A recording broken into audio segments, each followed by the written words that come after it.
This is the Cyprus News Digest with Rosie Haralambous.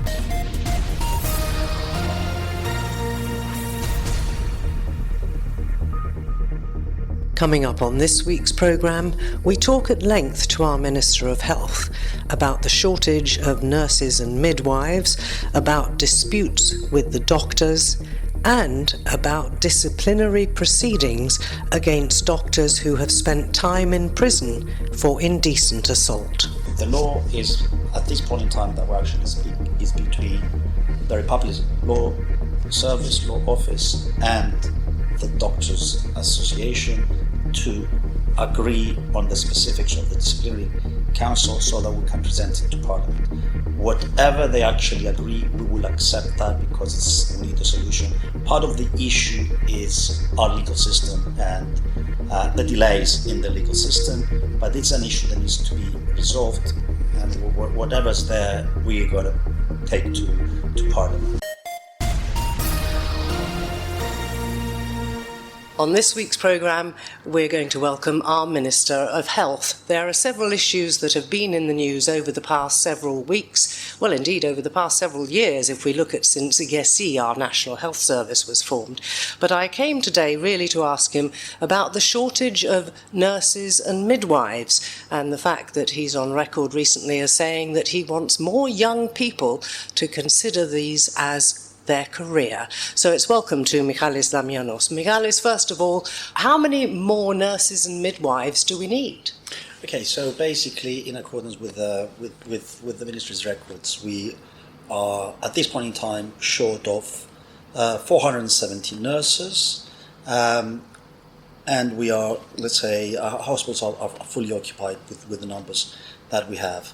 And in light of the fact that we have new needs through the general health system, including the licensing of new hospitals, the extension of existing hospitals in terms of services, these needs will be increasing over the years. So even though this was not the case before the general health system, and what I mean was not the case, in the past, we didn't have a shortage of nurses.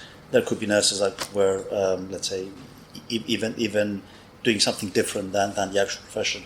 But this has changed. So why has it changed? What's different that suddenly we have the same number of nurses, but they're not enough? Well, because of the General Health Service is free, so people will visit the doctors and the hospitals more often in light of their ability to actually do so. So we need more people to work around the system. So we are processing, let's say, a campaign of educating and promoting the profession to young people, so people who are leaving school either this summer or maybe next year, so that we inform them of what the profession is, that there are universities within the country that they can go and get trained, that they will get a job at the end of the day, because 4 years down the line they will have, by certainty, someone to work for, either state-owned or in the public or in the private sector. So these are things that we want to promote, because if you asked like a decade ago, maybe a bit more, that was not the case, as I said, but with the introduction of the general health system, then we do have these needs. Can I ask you how many nurses per bed we have in our government hospitals? Because I read somewhere recently that in the private hospitals it's 1 to 1.5 nurses per bed, and in the government hospitals it's 3. So that sounds like inefficiency. It depends on the clinic. What the law says, we're talking about specific clinics where the law says that per 3 patients you have 1 nurse in the public sector. In the private sector you have 2 patients per nurse. This is something that's going to change we're already discussing the proposal on the law to amend it so that it's even and we have 3-to-1. Which means we wouldn't need all those extra nurses. No, because we're talking about specific clinics. I mean, most clinics are not 3-to-1 or 2-to-1, it's much more. We're talking about specific clinics that need the nurse there and then. So these are not the numbers. The numbers are fairly different. The needs are there. These have all been taken into consideration. So the change in the law is not going to affect what we actually are doing. And as I said, there's new hospitals being licensed to operate, so we will need people. Now, the other thing over the years since it was formed that we keep hearing about YESI is that it is unsustainable, and we keep, I think, or the government keeps saying, yes, we'll give a bit more to make sure they can keep going, but we can't keep doing that because money will eventually run out. So what's the role of the health ministry in all of that? Because it's very confusing for me as to what OKP, who run the hospitals, does, what YESI, which is the insurance for the National Health Service, does, and what the ministry does. Sure. So let's say, I mean, YESI is, let's call it a big insurance company that you pay your contributions, and because you're actually paying a contribution, you are getting a health service back, irrespective of how much you pay. You get out what you need. This is what YESI is. Now, OKP, which is a semi-governmental organization, let's say, state-owned organization with its own board that is managing the state-owned health services. So the state-owned hospitals mainly, or health centers around the country mainly, on the mountains, also runs, let's say, psychiatric clinics and things like that. So this is what people need to know. So the services that the state provides to the public are run by OKP, so these are the state-owned hospitals. OKP provides services through YESI, but it also provides services to anyone who's not in YESI. So let's say provides services to Ministry of Justice for the people that are for the prisoners. Provides services to the Ministry of the Interior with respect to all the immigrants that come to the country. They're not within YESI because they don't pay contributions, so they need someone to assist them with. So OKP is the state-owned hospitals that provide services through YESI and to anyone not allowed to get anything out of YESI. So a different board runs the hospitals, and the ministry being in accordance with the law that we passed in 2017, so that YESI would come into operation in 2019. Let's say the umbrella that does not provide services, but oversees the whole system, whether within YESI or outside of YESI. So the ministry does not run hospitals, but the ministry is responsible in making sure that the actual board runs the hospitals properly. And we had 5 years from the introduction of YESI in 2019 to turn OKP into being self-sufficient. But it's not. It's not. We had 2 years of the pandemic, and within those 2 years, OKP had to take all the burden of running the pandemic, and all other, let's say, private-owned hospitals would be doing everything else, let's say. So in that sense, OKP went behind a couple of years in its plan in getting self-sufficient. So we've given them an extra year that will cover, let's say, the deficit in their budget. We expect them in 2025, their deficit is going to be around 12 million, which is not that much if they can actually do that. The state will support state-owned hospitals in being the hospitals that will do everything that the private sector is not willing to do.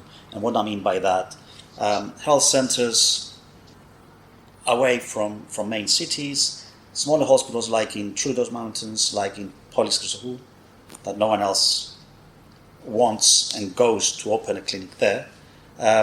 Psychiatric clinics, providing support to everyone who's not within YESI but does not have the financial means to get service outside ESE. So things that things that OKP is doing are done by the state-owned hospitals. We would hope that by the end of next year, or the end of May next year, so by 31st of May 25, they will be close to being self-sufficient. If not, we will see the reasons for this. We will take action, but the plan is not to keep giving them money indefinitely, understanding that they might need some financial support for things that no one else is willing to do. When I say no one else is willing to do it, is because it's not profitable to do. So if it's not profitable to do, but you are a state-owned organization and need to provide this, you might need a bit of help from the state. But the intention is for this at some point in time to stop, and for the board of OKP and the doctors and the management of the hospitals to make sure that they actually manage to do that. Okay, let's come back to this question of the nurses, because the other thing that was mooted recently was the fact that maybe we could employ nurses from abroad, and that had our nurses up in arms. Now, I know that they're protecting their jobs. That's fairly obvious, I think, to anybody. And yes, I understand that if you're going to work in a hospital in Cyprus, you need to be able to speak Greek. But there are jobs that can be done by outside third country nurses that could receive instructions from other nurses to do. So are we really just sort of chasing that because we don't want it at all? What's your answer to all of that? Well, I think that the shortage of nurses needs to come from somewhere. Over the years it has been Greece, because nurses speak Greek. It cannot be through the EU, because everyone has shortages within the EU in terms of nurses, so it needs to come from somewhere else. That somewhere else is third countries, presumably countries that are well known in, let's say, of a decent level in English in terms of language. When in the past I mentioned India or Philippines, that are countries that actually do speak English, there weren't, let's say, too much objection in that, but the idea is that they need to speak of a level of Greek. Before I go into that, let me just say that in Malta, another EU country, half the size of Cyprus, nurses don't speak Maltese because you cannot find people all around the world that are able to speak Maltese. They do have needs, so the nurses speak only English. This is the requirement to speak English. Cyprus is an English-speaking country as well, generally. Having said that, we do understand and accept the fact that it's much better for the nurses to have some Greek. Exactly, some Greek. So what we are basically discussing with the nursing, let's say, profession, let's say their main administrative body, we need to keep the quality, so the qualifications and the level of nursing to a high standard. So we're talking about people who have the same level of, same qualifications, same which the education. countries you mentioned do. They do, exactly. Because, I mean, there are a lot of nurses from those countries working in France, in the UK, all over Europe. In the whole of the EU. So the level of the knowledge needs to be high. We accept that, we understand that, and we want their administrative bodies to actually check that, which is their position by the law, and it's absolutely fine. And this is what we actually advocating for at EU level as well. With respect to the level of Greek, it cannot be at a very high standard, because Greek is actually quite a difficult language, and you cannot learn Greek neither overnight, not in months, sometimes not in years to be fluent. But they need to pass an exam, a verbal exam, potentially by the University of Cyprus, that they will be able to show that they can communicate with the patient to provide basic levels of care. Yes, but you very, very well mentioned before that there are positions in hospitals that they might not even come to, let's say, in intensive care or at a surgery. It's unlikely that they will come into direct contact and have to speak that much Greek anyway. So there are things to be done. What we want to do is to make sure that we don't cancel surgeries, or we don't keep clinics closed because we don't have enough nurses. Because if we have If we need the nurses, it means that the people need the service.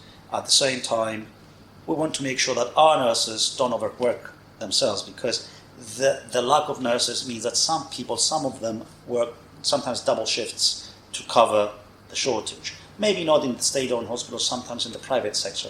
We don't want them to have to do that. So it's to their benefit that we actually bring some people from third countries. And as I mentioned before, because we have this campaign of promoting the nursing profession, this is not going to last forever. It's going to last for a few years until we get the numbers from within the country, because as I said, we do have the universities to get trained at. So this is to everyone's benefit, and this is actually the intention, and we're hoping that this is something that we're going to achieve in the next few months. And what about the doctors now? And there's been a sort of almost a war ongoing since Gessi was introduced, between the doctors saying, we want this, we want that. They're on a very good salary, most of them, are they not? And ordinary people like me wonder, well, what are they complaining about? So the vast majority of the doctors, after Gessi, are being paid substantially more than they used to be paid in the past. But they're still not happy. Well, they're saying they're not happy. This includes the state, let's say the OKP doctors who are ex-government employees. And they still work civil service hours, most of them. So they're not working in the afternoons and evenings, most of them. And again, they're on huge salaries for doing what most of us would consider to be a half day's work. I know it's a specialised job, but so are many other jobs. Correct. But as you know, in the health sector, people tend to work more. They have to work more, they do work more. But they do get paid for it. So they might not work the 48 hours that they're meant to be working as a cap, but they do have their own calls, and they do have the afternoon surgeries, and for all this they are paid, and they should be paid. They should be remunerated right. What the idea obviously was that when introducing the system, because doctors working for the state in the past used to be very good at what they used to do and what they still do. So the idea was to pay them right, pay them salaries that would be more or less what they would get in the private sector. And this is still the case. We want them to be well remunerated. When I say well remunerated, market rates in terms of what they do, so that they want to keep being at state-owned hospitals and keep providing this service. So you get different, let's say, I would say bonuses in terms of what their clinic does and what they do themselves. So you do have certain type of I would say KPIs in terms of clinic and in terms of what they actually do, so that they're able to get paid right. What we were discussing a couple of weeks ago was the interpretation of an agreement that they signed in 2020 that would cover the period between 2020 and 2023. That, let's say, it was before the introduction of the CE. Nobody knew 100% as to how it would actually work. So there were some, let's say, grey areas, and it was agreed on the formula that will calculate the final numbers. Now, what we need to do now is to come up and agree of how they will be remunerated between 2024 and 2026, which is something that we're going to start discussing in the next few weeks. As the ministry, we are not the employer. The employer is OKP. So, that's why I asked what influence you can have to persuade the doctors that actually they're not that badly off. Yes. Well, because it's government money after all. It is government money as long as we keep supporting OKP. When OKP will be self-sufficient, it's going to be OKP's money.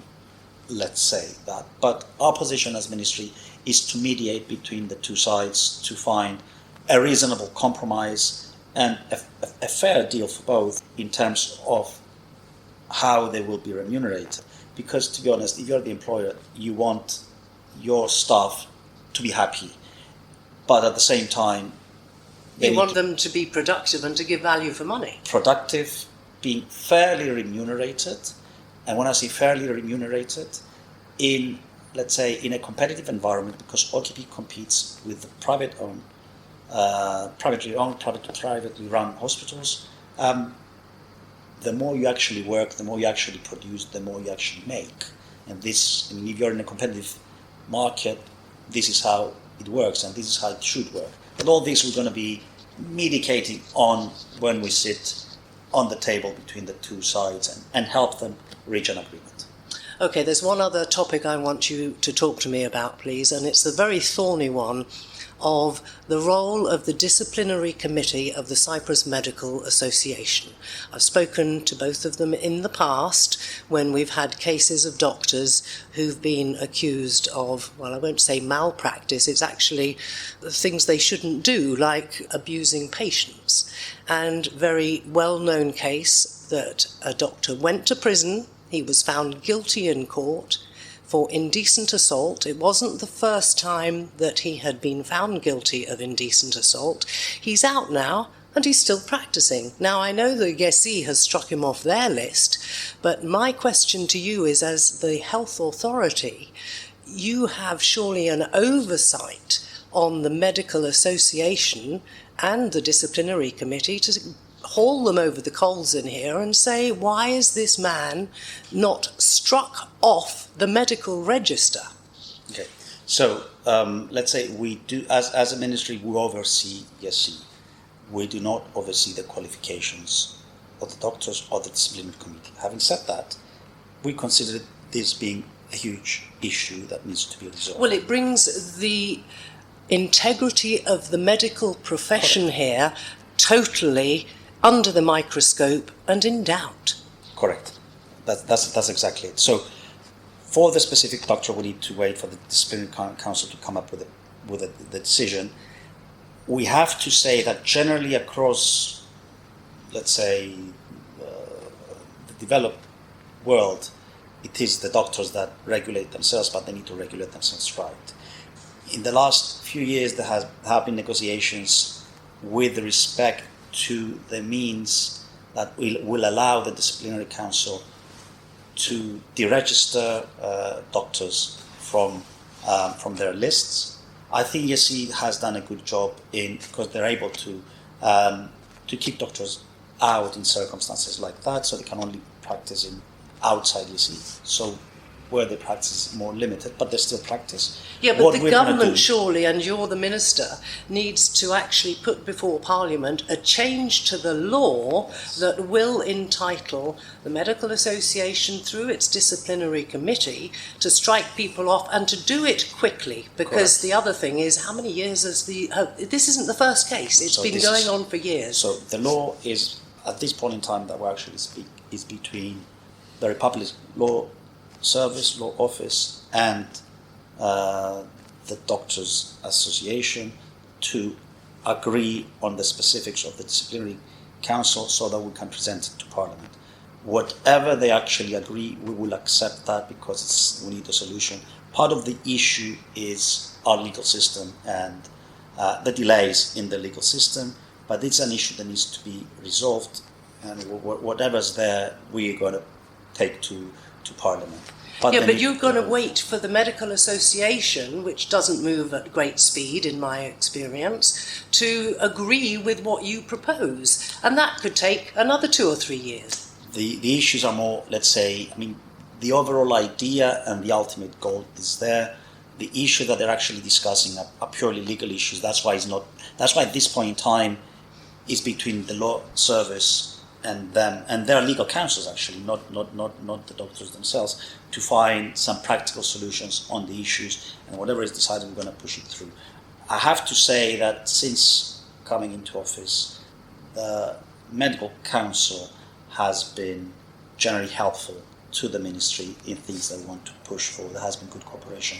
And this is one of the things that we really need to get on with, because as you very rightly mentioned earlier, it is the image of the medical profession, and it is going downhill because of a few bad apples. Exactly, and this needs to stop.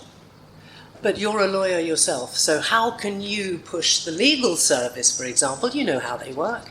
So you've got the health ministry under your belt, You are a lawyer, so you've got surely the perfect chance to bang heads together and say, get on with it. Well, as I said, they are both working towards the right direction. I don't have the answer of how it is going to get done, because part of it has to do with the delays in the system. I'll give you an example. If, let's say, you deregister a doctor when one's being charged for something, if the case would be heard in 3 or 6 months' time, it would be much more proportional to come up and say, you are deregistered for 3 to 6 months. If, however, the case is going to be heard in court in 3 years or 4 years' time, it is more difficult to kick a doctor out of his profession, his job, especially if there is a chance, and there will be chances, that he's not going to be found guilty. But in the original case I talked to you about, he's gone to jail, so he was found guilty in a court of law of the Republic of Cyprus. Yeah, he should be kicked out already.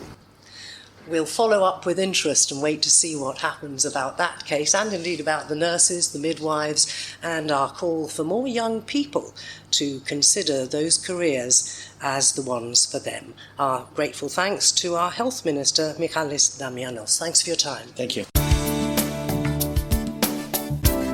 This is the Cyprus News Digest with Rosie Haralambous.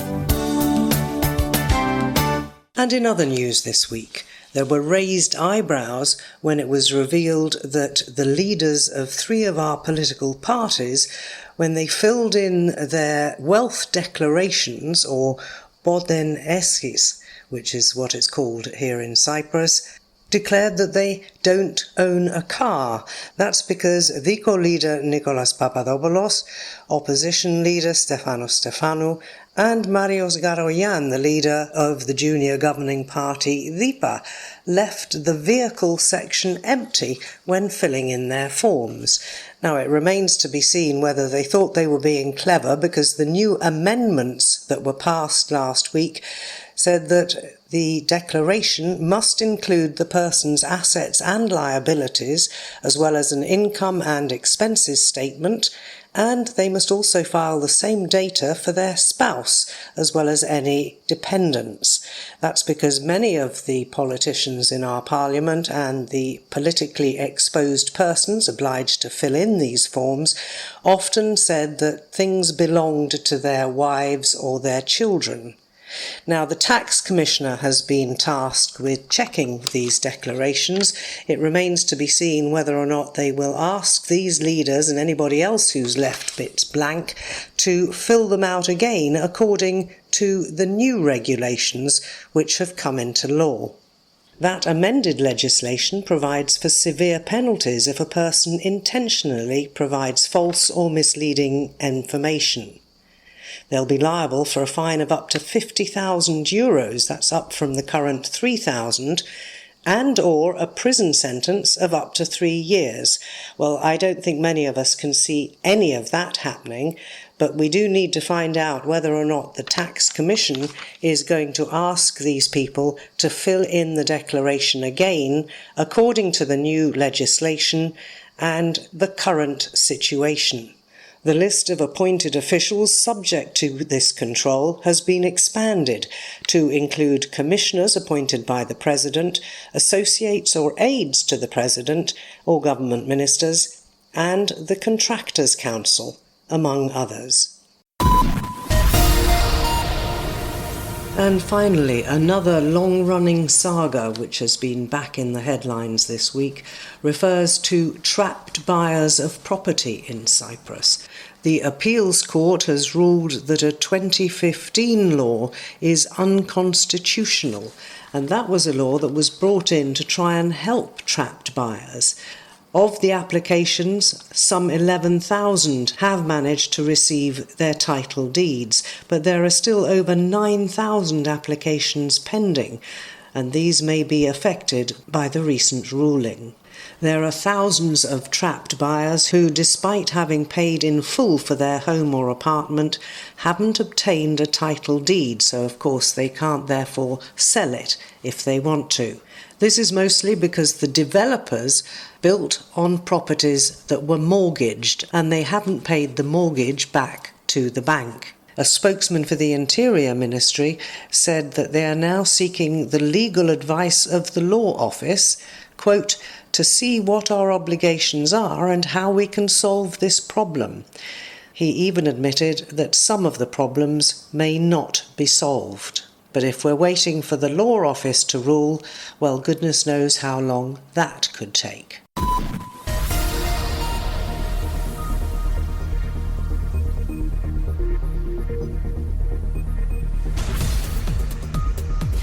Well, that about wraps up this edition of the Cyprus News Digest. Many thanks for your company. Hope you'll join me next week. Till we meet again, take care and God bless. Bye-bye now.